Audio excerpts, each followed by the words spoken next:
një konflikti qastit mes dy personave ka përfunduar në përdorimin e armës së zjarrit. Ngjarja ndodhi në lagjen Perlat Rexhepi, ku sipas policisë, biznesmeni 49 vjeçar Paulin Fusha dyshohet se qelloi në drejtim të riut Jozef Çeka, 26 vjeç.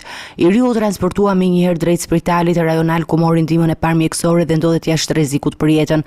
Pas të shtënave, autori është larguar nga vendi i ngjarjes dhe aktualisht është në kërkim nga forcat e rendit. Grupi hetimor, që kanë bërritur në vendngjarje, ka nisur menjëherë mbledhjen e provave materiale dhe dëshmive të para. Janë sekuestruar gjithashtu kamerat e sigurisë së zonës për të ndihmuar në identifikimin e lëvizjeve të autorit dhe sqarimin e rrethanave të konfliktit. Paraprakisht dyshohet se ngjarja ka ndodhur si pasojë e një sherrri verbal mes biznesmenit dhe të riut, që më pas ka përshkallëzuar në përdorim armësh. Paulin Fusha nuk është emër i panjohur për autoritetet. Ai ka qenë më parë i arrestuar në vitin 2013 në kuadër të një operacioni antidrog, duke rezultuar me precedent penal. Ndërkohë, strukturat e policisë së Shkodrës vijojnë punën për lokalizimin